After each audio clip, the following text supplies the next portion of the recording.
include 725 individuals wanted for violent crimes against children and murderers. These arrests are in addition to the work of our historic federal task forces that Make D.C. Safe Task Force has been unbelievable. I mean, the job they've done, it's incredible. And it's been so nice because so many people, they're going out to dinner and they're having dinners. They didn't go out for 4 years. And now they're going out 3 times a week. Restaurants are opening. Restaurants are full. And usually that means a lot of good things. But restaurants that were closed are now opening up.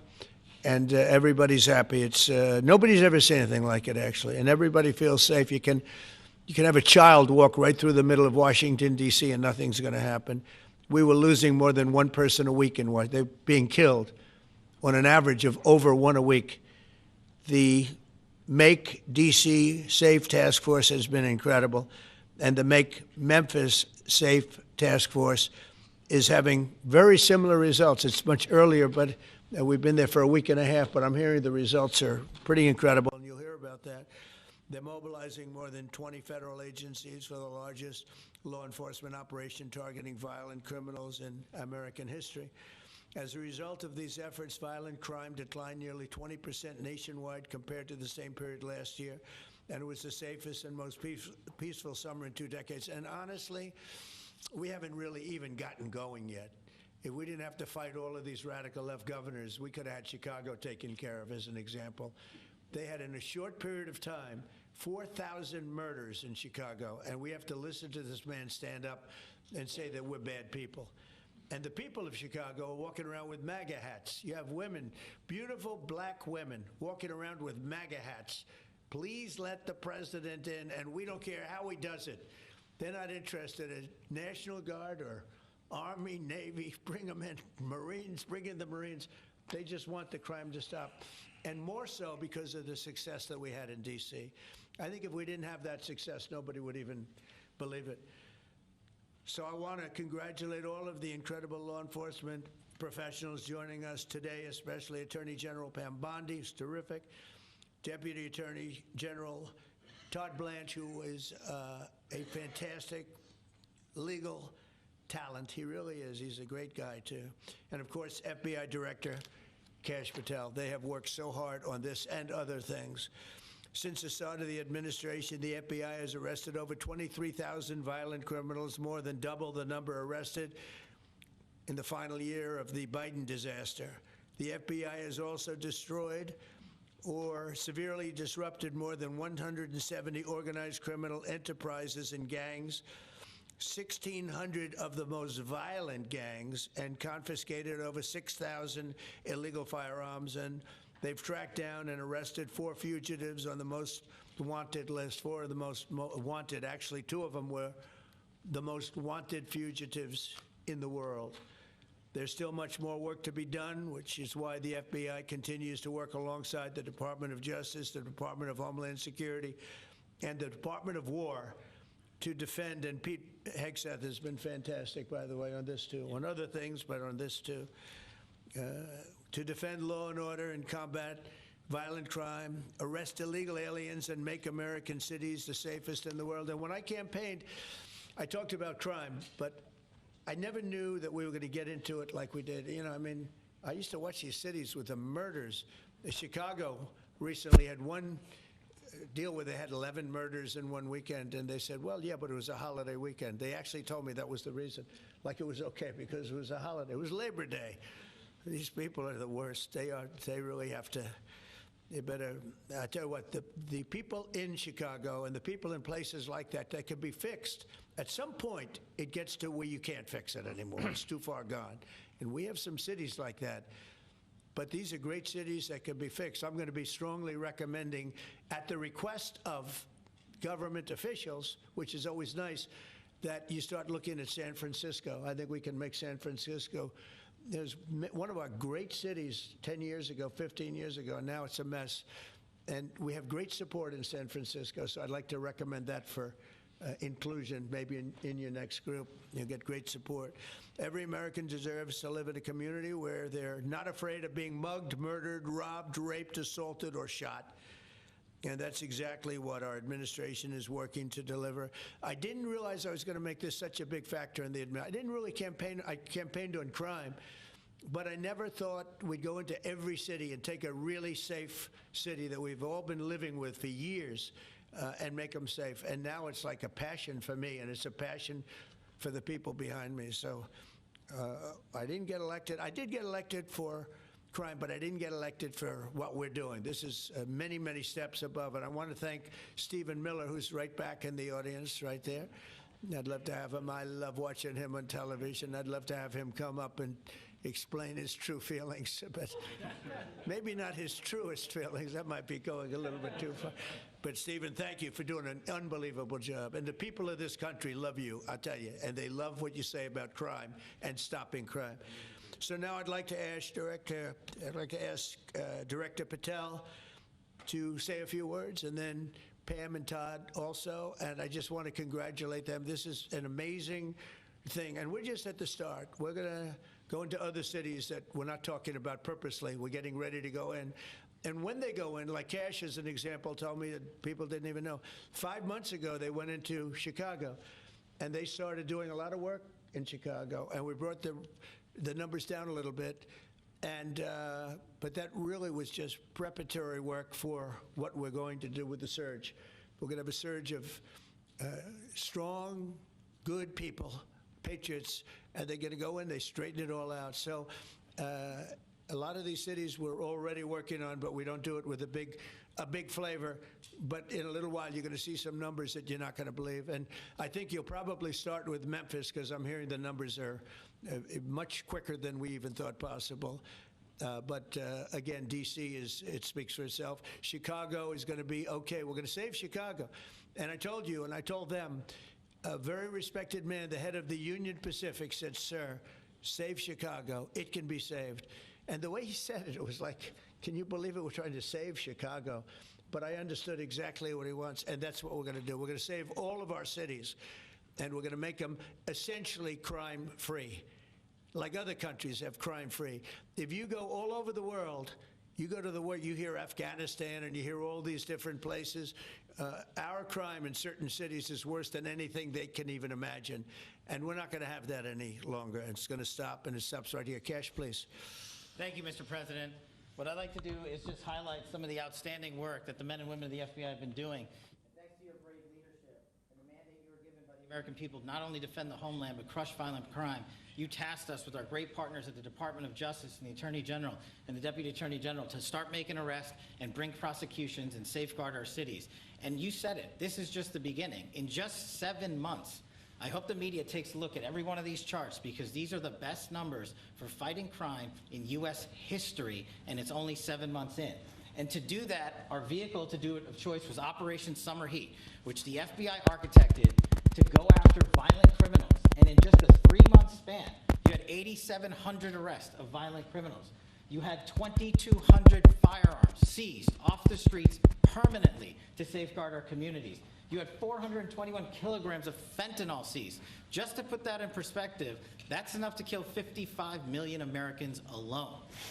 You had 45,000 kilograms of cocaine seized, and thanks to our Department of Justice partners, you had 2,100 indictments in 3 months, from June to September alone. Mr. President, that in and of itself would be historic for a 4-year presidency. You did that in 7 months because you let good cops be cops, and you partnered us with the right people at the Department of Justice to put the handcuffs on and bring them to court and put them in prison. And if that weren't enough, when you look at the year, for the entire 7-month period that we're talking about here, if you look at the past 4 years of the Biden administration, 16,000, 17,000, 15,000, 15,000. That's the number of arrests year over year of violent felons in this country for the Biden administration. Mr. President, in 7 months, you have 28,600 arrests of violent felons in just 7 months alone, because of your leadership and the dedication of the men and women at the FBI who want to go out there and do the job they were prevented from doing, because that department used to be weaponized and politicized. And this is what happens when you take out the fangs of weaponization. This number is historic by every metric. 28,000 people have been arrested, violent felons alone. And then when you go over there and look at some of these charts, if you don't mind, I'll just hop over here. Look at the metrics for not just violent crime, but the homeland. Mr. President, during your administration, the FBI has found and located 5,400 children. That is a 30% increase year to date over the last administration. Violent crimes against children arrests alone are up 10%. Gang arrests are up 210% in the last 7 months alone. And transnational organized crime, which Stephen Miller has been a great partner in, is up over 12% alone. These numbers are historic just as a snapshot. But just so people don't think we're focusing on violent crime alone, the national security mission, Mr. President, under your leadership has never been stronger. We have gone after espionage activities against our main counterparts in China, Russia, and Iran. In China alone, we've had over a 50% increase in espionage arrests alone and prosecutions. In Iran, we have had a 50% increase, again, in espionage cases. And in Russia, we've had a 33% increase in espionage cases alone. When it comes to counterterrorism, year to date, we have 125 arrests this year versus 100 last year, year to date alone. And when it comes to the cyber criminal activities, which are some of the largest enterprises plaguing everyday Americans, we at the FBI have put out a mission to go after cyber criminals like never before. Last year, they had in total 191. This year, you already have 252 arrests. 52 arrests of violent cyber criminals who are stealing from senior citizens, who are violating our children's rights and freedoms, and who are violating everyday Americans. These programs are record. And two of the things I'll finish with that I'm most proud of, Mr. President, this FBI, fentanyl.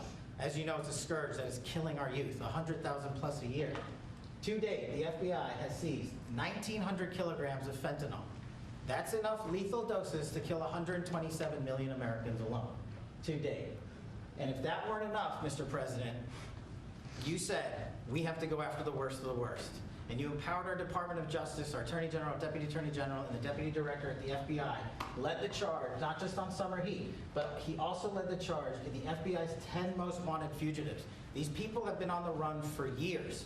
And in 7 months, you captured not one, not two, not three, but 4 of the FBI's most top 10 fugitives. 4. And just to put that in perspective, Mr. President, the Biden administration captured 4 in all of 4 years. You're on 7, and we're going to get to 10. We're going to get to 10 of 10. This includes a lady who murdered her 6-year-old handicapped child and fled to India. We got her in 2 months. This includes a narco trafficker. This includes a sex trafficker.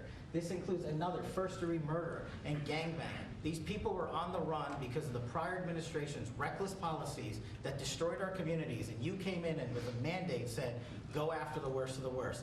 This is just the beginning. This is what happens when you let good cops be good cops at the FBI. Mr. President, I just want to thank you for your incredible leadership, our brave partnership with prosecutors who know how to bring cases and make sure these arrests stick. And that's what the Attorney General and the Deputy Attorney General have led the charge across this country, because arrests without prosecutions are meaningless. We are deterring criminals from doing this activity. We are preventing criminals from coming into America, and we are absolutely crushing violent crime like never before and defending this homeland, sir. And not to mention, I almost forgot this one, it took you, sir, 2 weeks to get the Abbey Gate bomber. Joe Biden had 4 years to look for him. You got him in 2 weeks, thanks to the interagency effort by the FBI and the CIA, went to Pakistan, and now 13 brave warriors who were senselessly murdered because of disastrous Afghanistan withdrawal. They have justice, their families have a peace of mind, and we're going to continue to find the others, Mr. President. On behalf of the FBI, sir, I just want to thank you. Thank you very much, Rich. Great job. Very good. Very impressive. Dan? President Trump, the men and women of law enforcement say 2 things to me repeatedly. First, you have taken the handcuffs off them and let them do their jobs, and you let cops be cops. That's why all this is happening. The director, the deputy director are working around the clock. All of these great men and women in the FBI, they have families at home, and they are working during a government shutdown right now. Many of them have small children. Many of them, I was talking to an agent this morning, many of them have babies at home, and they are working around the clock to not only keep our country, but our world safe. And that's what Operation Summer Heat did. Thank you, Director, and to the Deputy Director for everything you did on behalf of the Department of Justice, and you're going to continue to keep doing. And they set the stage for what we're doing in Memphis. You're going to hear a lot more about that, our joint task force next week, but they set the stage for Memphis. And last night alone in Memphis, there were almost 70 arrests. There were 12 guns seized, and there was a 70-year-old man arrested as a result of our operation in Memphis who raped a child under the age of 3. That one case makes everything we're doing worthwhile. So thank you all for being here on behalf of both of us. Thank you, President Trump. Todd, you want to say something? Sure. Thank you, Mr. President. So this is a great day, and I think there's stats that the director talked about which are important, but I want to give 2 examples of what summer heat has done that actually will apply hopefully to everybody in this room. The first is for over 4 years during the last administration, there was a hotel in a town, the middle of a town in Alaska, that was being run as a drug den. There were over 1,000 calls to 911 over 4.5 year period. There were multiple violent crimes, drug dealers, overdoses, and murders at this one hotel, ruining a community. Summer heat went in there. It's not only arrested all the participants that were controlling the hotel, but seized the hotel. And so that's one example of what summer heat means to everyday Americans that just want to live in peace. The second example is a large narcotics trafficking group that was selling fentanyl in the state of Washington. They were shipping fentanyl and using commercial aircraft, putting fentanyl pills and powder in suitcases, flying them from the southwest border, mostly Arizona, all the way to Washington. It had been going on for an extremely long time, and the entire organization was arrested. And I say those 2 examples because it's easy to look at the board and see 1,000 arrests. How much different is our communities now compared to the past 4 years? But there's actual life examples. Every one of these arrests means that our streets are safer, and that's because of the work of this administration, of President Trump and Director Patel. So I will tell you, Attorney General Bondi and I are together every day with Director Patel, figuring out ways that we can continue to do this work, and it's not going to stop. Like the Attorney General said, and like the President said, this is just the beginning, or phase 1, or a start, whatever you want to say, but it will continue on. So thank you, Mr. President, and thank you very much, Director Patel. And Mr. President, just one last thank you from the men and women at the FBI. You found a way to get these individuals paid during a government shutdown, our 1811 agents. So on behalf of the FBI, it's a great debt that we owe you, sir. They're now allowed to pay for their families, so thank you. And the military. Good. That's right. Thank you. Okay, thank you very much. Any questions, please? Mr. President. Brian, go ahead. Mr. President, first of all, I know the feedback I'm getting from the American people, they want to say thank you. Law and order is not an option in this country. It's a mandate. So I know the American people thank you for that. In terms of the guns that have been taken off the street, do you have a number of how many guns were taken away from someone that had a prior felony or a previous crime that perhaps we can prosecute that? Because I know that wasn't the case under Joe Biden. We don't take guns off the streets of people that are allowed to have guns. So every gun that we're taking off the street is because it belongs to somebody who is not allowed to have it. Could be a felon, could be somebody who hears illegally. There's all sorts of conditions. But if there's a gun taken off the streets by the FBI, it's because the person who has it is not allowed to. It's not somebody who's lawfully allowed to have it. So every single one of those guns were taken off of people that aren't allowed to have them. And not including the FBI, all of the other agencies. ATF alone, since January 20th, has removed over 25,000 illegal guns off our streets, just since President Trump's been in office. Mr. President, if I could follow up on that, could there be any further conversation to have national concealed carry applied to actual D.C.? Like if you had a driver's license in Texas and you had a permit, of course you could drive. Well, as you know, they've been talking about that for a long time. It's an interesting question. A lot of people feel strongly both ways, but we are talking about that, Brian. Thank you. Mr. President. Mr. President, on Venezuelan boats, I want to ask you, why not have the Coast Guard stop them, which it is empowered by law to do? You know, this way you can confirm who's on the boat and ensure that they're doing what you suspect. Because we've been doing that for 30 years, and it has been totally ineffective. They have faster boats. Some of these boats are seriously, I mean, they're world-class speedboats, but they're not faster than missiles. But we've been trying to do that for years, and so much of the drugs, 25–30%, would come in through the seas. Right now we have, I would say, none coming in through the seas. In fact, I don't know about the fishing industry. If you want to go fishing, a lot of people aren't deciding to even go fishing. We've almost totally stopped it by sea. Now we'll stop it by land. What's the next But step? it never worked. It never worked when you did it in a very politically correct manner. And what's the next step in this war on cartels? And are you considering options, are you considering strikes on land? Well, I don't want to tell you exactly, but we are certainly looking at land now because we've got the sea very well under control. We've had a couple of days where there isn't a boat to be found. And that, I view that as a good thing, not a bad thing. But we had tremendous amounts coming in by boats, by very expensive boats. You know, they have a lot of money, very fast, very expensive boats that were pretty big. And the way you look at it is every boat that we knock out, we save 25,000 American lives.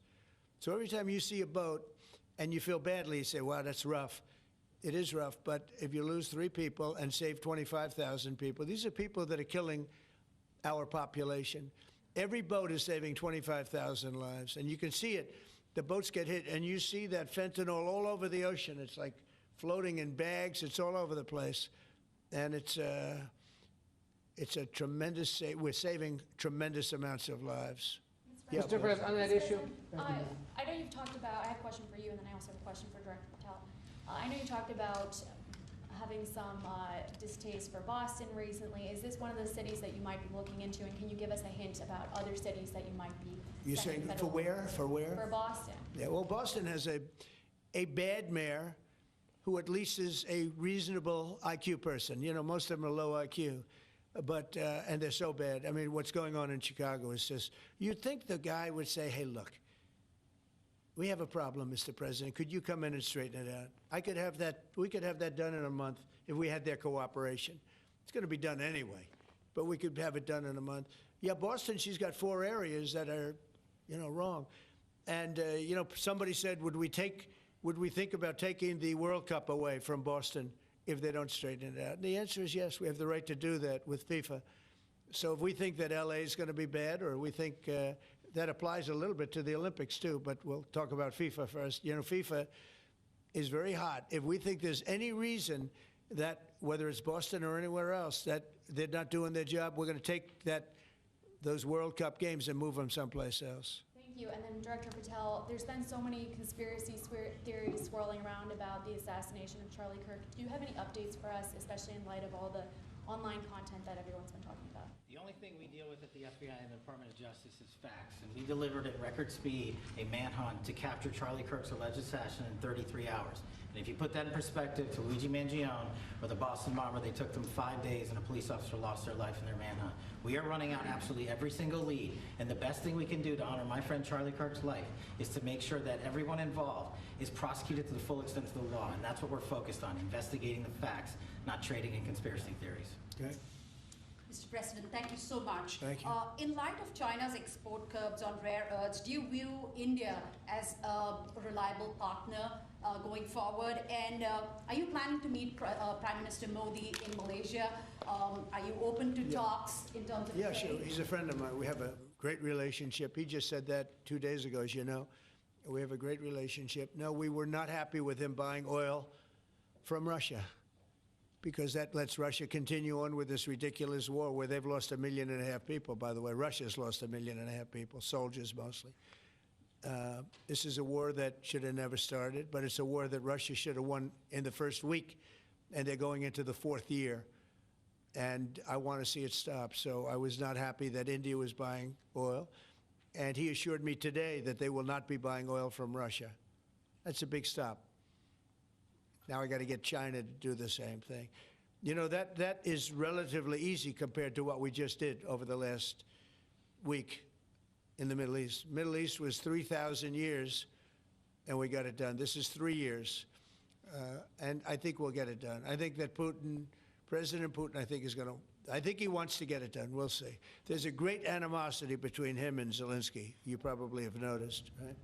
And it's, I think it's hurting the process. Yeah, please. Mr. President, thank you. Curious, why did you authorize the CIA to go into Venezuela? And is there more information you can share about these strikes on the alleged Well, I can't drug do boats that, in the but Caribbean? I authorized for 2 reasons, really. Number one, they have emptied their prisons into the United States of America. They came in through the Well, they came in through the border. They came in because we had an open border policy.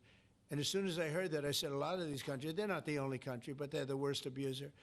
And they've entered they've allowed thousands and thousands of prisoners, mental institution, people from mental institutions, insane asylums, emptied out into the United States. We're bringing them back. But that's a really bad, and they did it at a level that probably not, many countries have done it, but not like Venezuela. They were down and dirty. And the other thing are drugs. We have a lot of drugs coming in from Venezuela. And a lot of the Venezuelan drugs come in through the sea, so you get to see that. But we're going to stop them by land also. Does the CIA have authority to take out Maduro? Oh, I don't want to answer a question like that. That's a ridiculous question for me to be given. Not really a ridiculous question, but wouldn't it be a ridiculous question for me to answer? But I think Venezuela's feeling heat, but I think a lot of other countries are feeling heat too. We're not going to let this country, our country, be ruined because other people want to drop, as you say, their worst. They have given us their worst. They've loaded up our country with prisoners, with mentally ill people that are seriously ill, criminally ill. And we're not going to take it. And so, I mean, it's just one of those things. And I can tell you, we've taken care of the sea. There's nobody, and we're watching. We're watching. And if we see it, we'll save it. Yeah, please. Well, on the ships, though, sir, there are Republicans and Democrats up on the Hill concerned that in the briefings they've gotten about those attacks, they're not necessarily getting information about who was on them and what exactly was on those ships. Can you ensure that at least lawmakers will be told that? But they are given information that they were loaded up with drugs, and that's the thing that matters.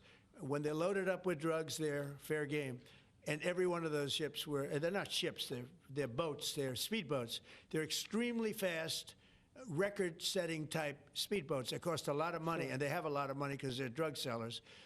But they know one thing, and they all have the same thing in common. There's drug dust. They call it drug dust. They call it fentanyl dust all over the boat after those bombs go off. And How do we you know can take before we along. attack them, though, that there are drugs? We know. on board? We know before. We know when they go out. We know we have much information about each boat that goes out. Deep, strong information. Yeah, please. Sir, you're going to have Vladimir Zelensky here this week. What is your message at this stage of the war for him? And shy of tomahawks, To who is it? For Zelensky. Yeah. And shy of tomahawks for Ukraine, are you considering other options, and will you speak with Vladimir Putin about No, them? we're looking at other options. We are. President Zelensky's coming in. I'm not a fan of the war. I'm not a fan of the way it started. It should have never happened. It wouldn't have started if I were president. The election was rigged. And because of that, we lost a lot of lives have been lost because of that war. Not American lives, but if I can save a lot of lives, that's why I'm in it. I want to save lives. I've had 8 wars. The Prime Minister of Pakistan got up the other day, said so beautifully, says, you saved millions of lives. He told that to a group of people right in this office. He said the president saved millions of lives. And I think what he's referring to is the fact that that would have been with India, a nuclear war. That was getting very close. You know, 7 planes, they don't talk about it, but 7 aircraft were shot down. In fact, we have the new ambassador to India right here. They're well represented. You better represent us, not them, okay? Yeah. But Sergio's going to do a great job. He's going to do a great job. But no, we'll be talking about the war with him, and we'll be talking about, I mean, they want to go offensive. I'll make a determination on that, but they would like to go offensive, you know that, and we'll have to make a determination. Given you have the FBI Director and Attorney General here today, Jim Jordan has asked Jack Smith to appear in front of the House Judiciary. You mean deranged, Jack? He's a deranged individual, yeah? He has asked him to Well, they should. I'm surprised it takes so long. You know, we're talking about violent crime. What about the crime against a political opponent? That's what we have to talk about, too. Jordan would like to understand the full extent to which the Biden-Harris Justice Department weaponized federal law enforcement. What do you think the committee will find out, Mr. Smith? I think it was the worst weaponization of a political opponent in the history of the world, let alone this country. And I hope that everybody's, you know, they're involved in it. I'm not. I'm the one that had to suffer through it and ultimately win. But what they did was criminal. Deranged Jack Smith, in my opinion, is a criminal. And I noticed his interviewer was, I think that was Weissman. And I hope they're going to look into Weissman, too. Weissman's a bad guy, And he had somebody in Lisa, who was his puppet, worked in the office really as the top person. And I think that she should be looked at very strongly. There was tremendous criminal activity having to do. If we don't have fair elections in this country, we're not going to have a country. And I've said it from the beginning, fair elections and borders. And we need also fair press, because if you don't have fair press, it's very tough. And we've got the strongest border of anybody. Nobody has a border. We have a border where the numbers just came out again. You saw 0 people came in illegally. Now, we do take people into our country legally, but 0 people. But, you know, you're talking about a different subject. You're talking about political crime. They have committed massive political crime. I hope they're looking at Shifty Schiff. I hope they're looking at all these people. And I'm allowed to find out. I'm allowed to, you know, I'm, in theory, the chief law enforcement officer. But I have a very good, talented group. This is about something else. But I hope they're looking at political crime, because there's never been so much political crime against a political opponent as what I had to go through. They raided my house in Florida. It was an illegal raid. I have a lawsuit that was doing very well. And when I became president, I said, I'm sort of suing myself. I don't know. How do you settle the lawsuit? I'll say, give me X dollars, right? And I don't know what to do with the lawsuit. It's a great lawsuit. And now I won. It sort of looks bad. I'm suing myself, right? So I don't know. But that was a lawsuit that was very strong, very powerful. They raided illegally my house in Florida, Mar-a-Lago. They went through the drawers of my young son. They went through all of the cabinets and drawers of the First Lady. She walked in, she said, wow, what happened? Because she's very meticulous, and this wasn't so meticulous. As she looked into the drawers and she saw everything a mess.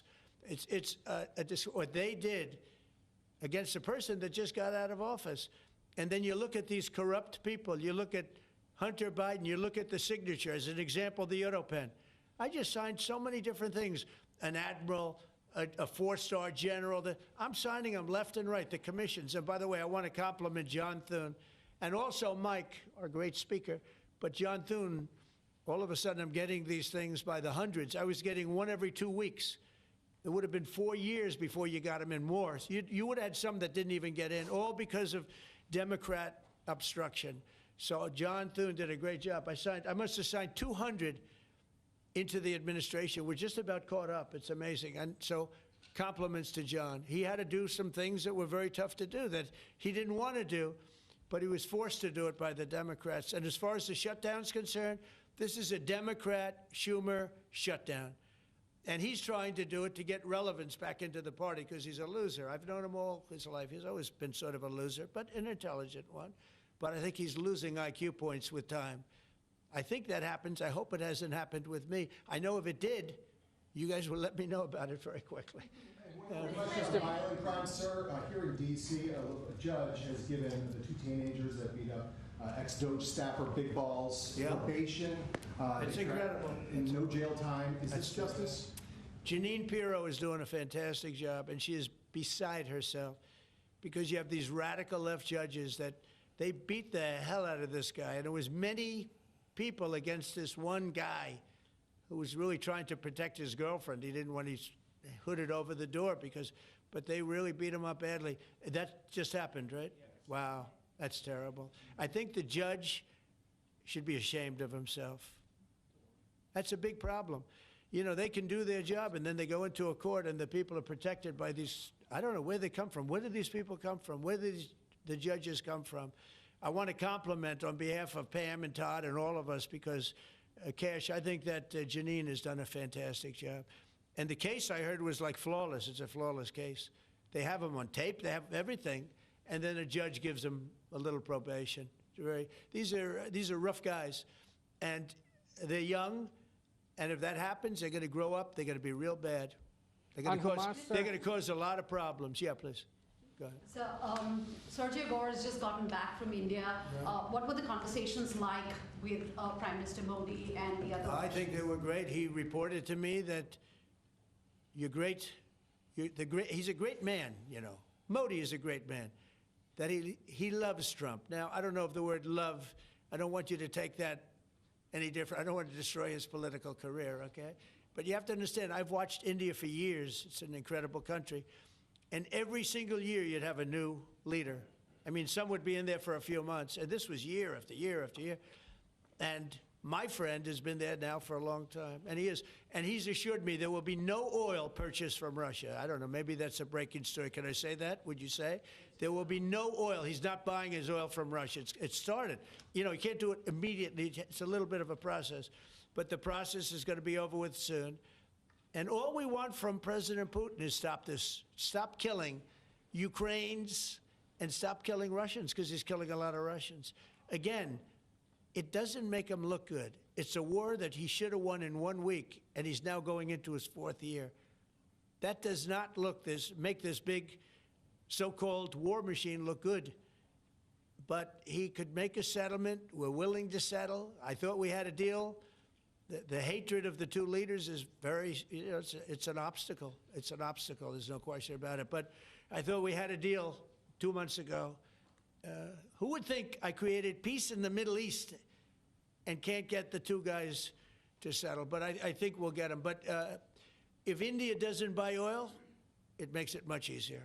And they're not going to buy. They assured me they will. Within a short period of time, they will not be buying oil from Russia. And they'll go back to Russia after the war's over. Jennifer? On the shutdown, sir, are FBI officials being paid right now? Are all the FBI employees being paid, and are all the Well, that's what I understand. I hope so.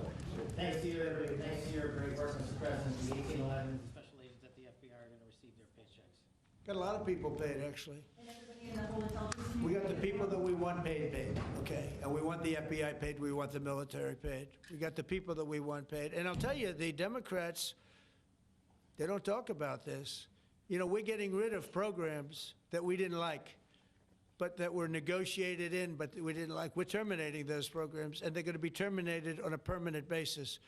And it's thousands of people, and it's you know, billions of dollars.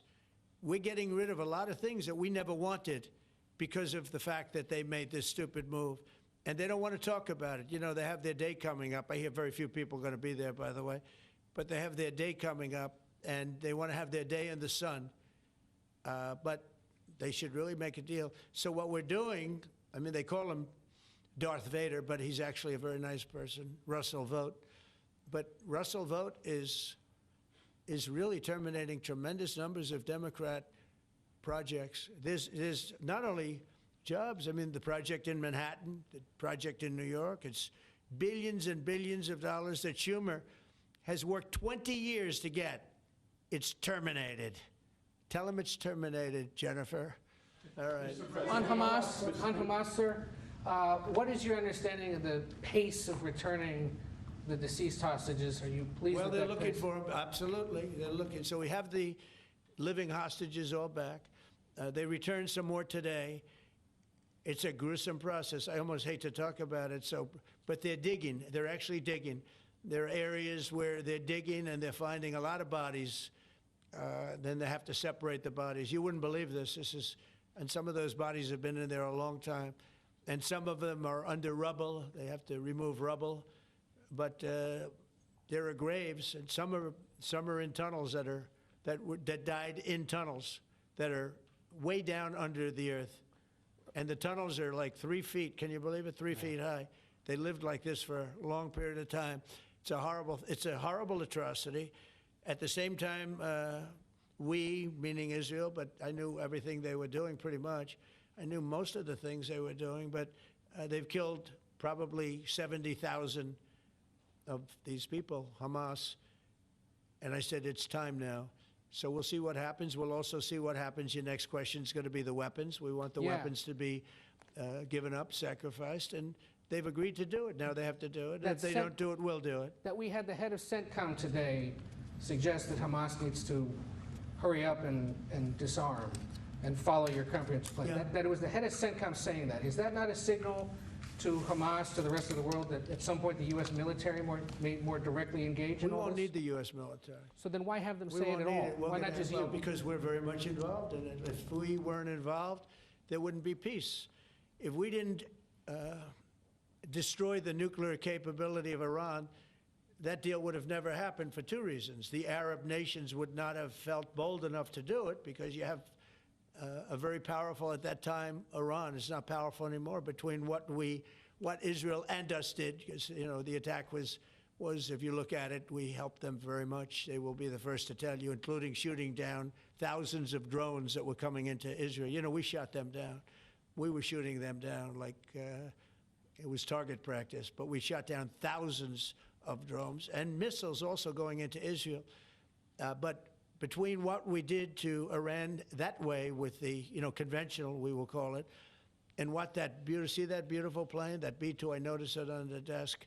I always thought it was beautiful, but I never understood it. Now I understand it. It took in hundreds of thousands of bombs in the form of two, but hundreds of thousands of pounds of bombs. And every single bomb hit perfectly. Then they sent Tomahawks in. They sent 30 Tomahawks on top of it. And that was totally, you know, CNN said, well, maybe it wasn't as bad as, you know, as Trump said, because I said obliterated. Obliterated is not a strong enough word, actually. And you saw the Atomic Energy Commission came out and said the word obliteration is very, very, think of it. They came in under potential fire. They entered Iran airspace late at night, in the dark, no moon. The moon was low for a reason. What time we picked it. Couldn't see anything. And they hit every target, and they weren't hit. Nobody saw that plane. That plane is stealth. Nobody saw it. The problem with that is it may be stealth today, but tomorrow it won't be. And we just ordered about 20 brand new B-2 bombers. It's unbelievable as a weapon. I know Putin, when I was riding with him in Alaska, we passed a lot of them. And he said, that really did the trick. I said, yeah, it did. It's amazing, the flying wing. But you still foresee no reason for the U.S. military to get involved in Gaza? No, I don't see that, no. I think we're going to handle it very well. We'll be helping Israel. But we have other countries that are now. You know, we signed, many, many countries signed. And many of those countries relatively are very strong military powers. And Hamas has no support. See, Hamas had the support of Iran, and now Iran says, don't get us involved. The last time they got them involved didn't work out too well. So they used to have the support of Iran. Today, Iran they're trying to survive. You know, when I heard the reports 2 weeks ago, Iran's looking to build a nuclear weapon, I said, don't worry about it. They got a lot of things they want to do before nuclear weapons. I said, the last thing they want to do is a nuclear weapon. It didn't work out. And if they did a nuclear weapon before they got even close, that site would be attacked and it would be wiped out. Yeah. Mr. President, you're meeting with President Xi in a few weeks. Yeah. If you can't come to an agreement or a deal at that meeting, are we in for a sustained trade war with China? Well, you're in one now. Look, we have 100% tariff. If we didn't have tariffs, we would be exposed as being a nothing. We would have no defense. You know, they've used tariffs on us, but we've never had anybody sitting in that chair that felt the need to do it. And they've allowed us to be $37 trillion in debt, et cetera, et cetera. Tariffs are a very important tool for our defense, for our national security. If we don't have tariffs, we're not going to have national security. As an example, if you look at Pakistan and Iran, I told them I was in the midst of negotiating a trade deal with Iran, and Pakistan was going to be in line. And because of tariffs, they all want to negotiate much differently. We're making a good deal. And then I heard that they're shooting at each other. And I said during one of my conversations, are you guys going to go to war? Two nuclear powers we are thinking about. I said, here's the deal. You go to war, I'm going to put a 200% tariff. I'm going to stop you from doing any business in the United States. I said it to both of them. Within 24 hours, the war ended. That would have been a nuclear war. And again, the Prime Minister of Pakistan, who was here 2 weeks ago, said that man saved many millions of lives in front of a whole group of people because he thought it was going to be war. But when it came to war or having to pay massive tariffs, the tariffs overrode. That's why it's so important, not only the money, we're taking in trillions of dollars, not only the money, the power to keep peace, the power to be used for good is enormous. But a lot of people didn't understand tariffs. It's also made us very rich. We have a big case coming up in the Supreme Court, and I will tell you, that's one of the most important cases in the history of our country. Because if we don't win that case, we will be a weakened, troubled, financial mess for many, many years to come. I don't even know if survivable is a good term. And if we do, we're going to be the most powerful economic country in the world. And all we're doing is using them as a defense against what took place for many years. China would charge us tariffs. It was incredible, but we weren't allowed to charge. And we're allowed to do whatever we want. We just had presidents that didn't want to do it for whatever reason. And it was nothing. But of the 8 wars, I was saying 7, of the 8 wars, I would say tariffs are directly responsible for me ending 6 of them, 5 or 6. Without the tariffs, you have wars raging all over the world. With the tariffs, other than Russia, we have no wars out there. And we've made a lot of good friends, too. Tariffs are so important to our national security. If we don't have tariffs, we don't have national security. Our country would suffer a level that, because they're used so strongly on us. As an example, the European Union, they won't take our cars, they won't take our agriculture, they won't take anything, but they send their cars in, Mercedes, BMW, Volkswagen, by the millions. We don't send any cars. They don't take them. They were tariffing us out. Agricultural products, they don't take our agriculture. They want their farmers to do it. I understand that. But it was very unfair, and they were tariffing our product. They're keeping out by using tariffs. And we didn't use them, but I used them. And now we made one of the great deals with Europe. $650 billion they pay us, and we've evened it out. It's really a good thing to see. And you have to understand, they've all signed. Japan, South Korea. I mean, South Korea, $350 billion up front. Japan, $650 billion. And they've all agreed to it. They're all happy. But before, it was a total ripoff. And if we don't have the use of tariffs, we have no national security. This country will have no financial security, will not have national security. And the people that brought the lawsuit are people that are aligned with foreign nations that are now being treated fairly, as opposed to just ripping us off and ripping us asunder. So, but if we are not allowed to use what other people use against us, there's no defense. It'll be a disaster for America. That's why I think I'm going to go to the Supreme Court to watch it. I've not done that, and I had some pretty big cases. I think it's one of the most important cases ever brought, because we will be defenseless against the world. Okay? You'll go to the tariff case?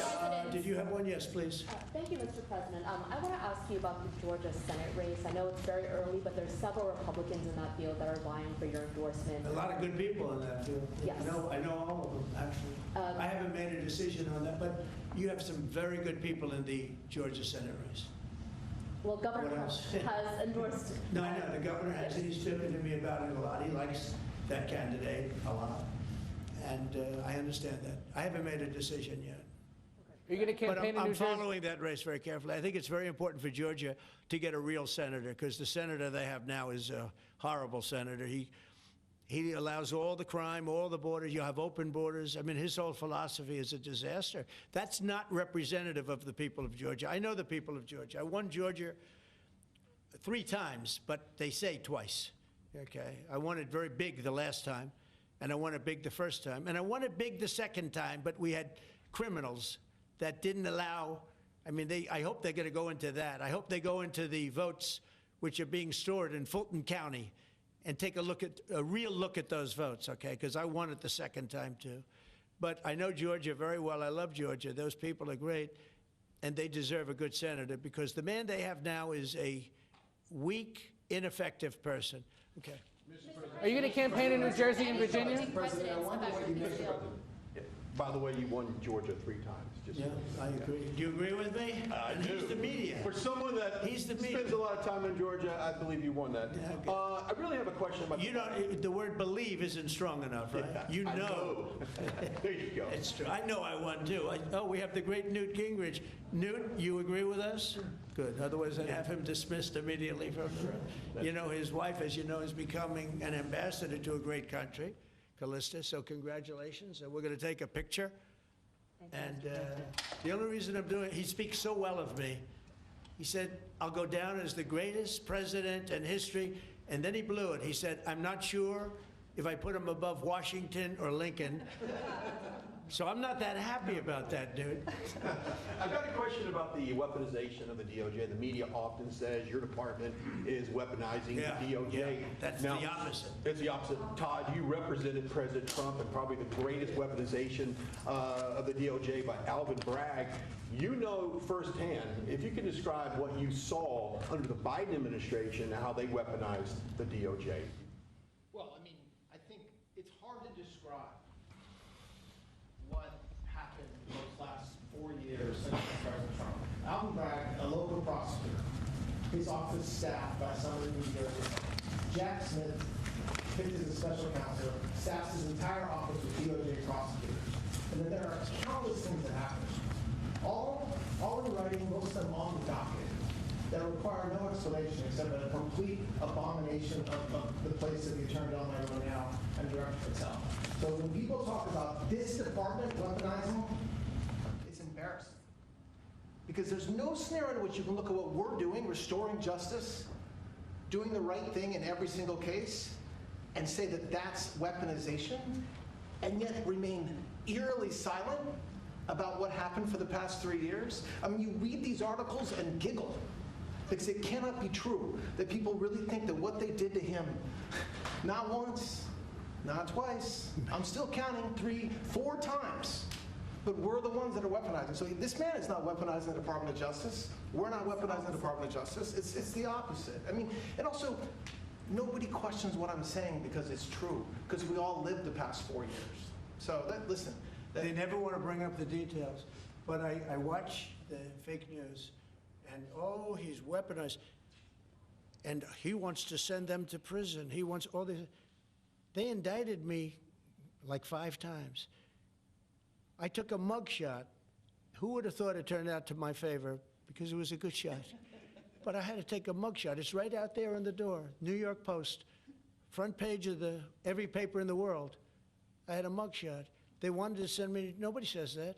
They say, he's acting very, very tough. He's acting unfair. Let me tell you, if they've been nice to anybody, it's to those criminals, because they are so good having to do with all of the things we're talking about today with violent crime.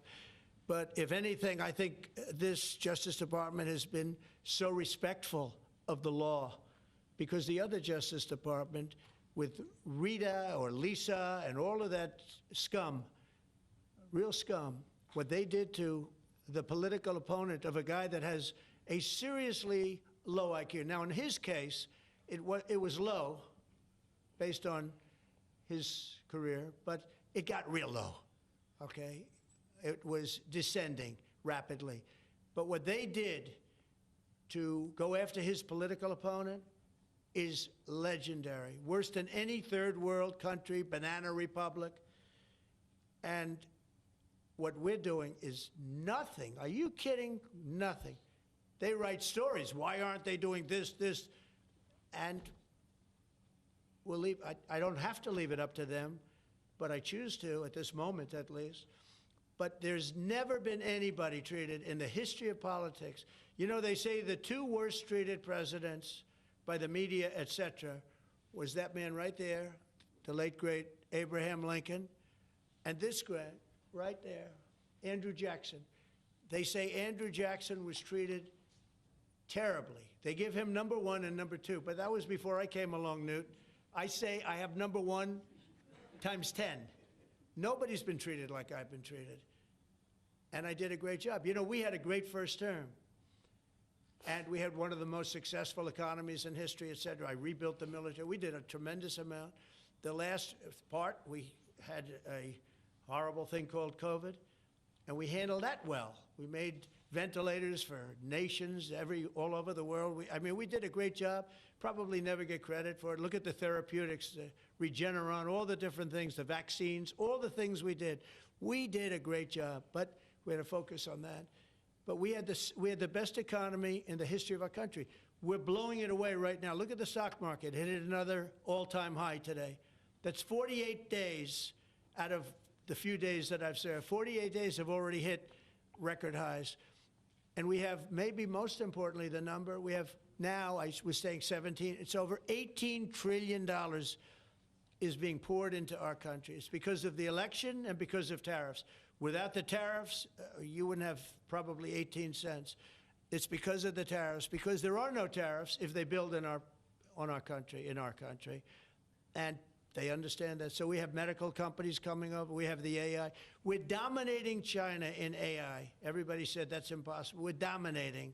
I'm letting these massive plants build their own electric generating plants. They're becoming utilities in addition to everything. Maybe they'll make more money with that, who knows? But they're building their own electric because we have an old grid. You wouldn't be able to do that. And we're dominating China. We're dominating with AI, which seems to be the new big thing. That's the new internet. That's the new whatever. So we're very happy with the job we're doing. I'm very happy with the job they're doing. But when you tell me about attacking a political opponent, there's never been, and I'm a legitimate opponent. I watch my son. He's got the #1 best-selling book now. My son Eric is a wonderful kid. That guy spent so much time with subpoenas. He got more subpoenas than anybody in the history of our country. Think of it. And he's an innocent, good boy. He's a good kid. He's always been a good kid. All of my children are good. They went through hell. My children went through federal grand juries on a hoax. Think of it. You have Adam Schiff and Hillary Clinton and others make up a hoax and then wanting to put, so they know it's a hoax, and they go before the press, say Donald Trump Jr. will go to jail because of what he's done with Russia. I'll never forget, I get a call from my son Don, and he said, Dad, I'm being accused of something with Russia. I don't know anything about Russia. He didn't know anything about, think of it, how bad they are. They say he'll go to prison for the rest of his life. He knew nothing about it. On a hoax, the Russian hoax, Russia hoax, on a story that they made up. And they made it up in order to explain why Hillary Clinton lost an election that she lost by pretty good numbers. The second one, actually the second one was even better, but the third one, this one was too big to rig. It was just too big to rig. They would have rigged, they tried to rig it. But think of it, they want to send my children to jail, but they were after Don in particular. I'll never forget Adam Shifty Schiff, a total crooked guy, lying in Congress, making up a phone conversation that I have with you, totally made up. Then when he heard it was taped, he wanted to disappear. And Nancy Pelosi went crazy because they wanted to impeach me based on the conversation that was made up. When they heard the tape, everybody, you know, I won it unanimously in the Republican Party. I got every single vote, something that never happens, and I beat it.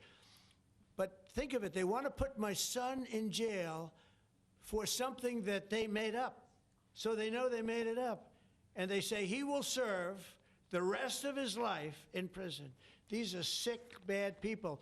And don't tell me about us going after them. If anything, we've been very, very soft. I wouldn't be that soft, I'll tell you that. Thank you very much, everybody. Thanks, guys. Thank you. What is this, Mr. President? Thank you, guys. It's going to be built. Thank you all. You come this way. Thank you. For who? Thanks, guys. Take a look. Thank you, guys. Yeah, no, I know where it is, but who's it for? Thank you, guys. It's going to be a beautiful. The Arc de Trump? You see this? Thanks, guys. Let's go. Let's head out. It's the Arc? Thanks, guys. Thank you. Thank you, Well, he was explaining, no, he was explaining himself. Hold on.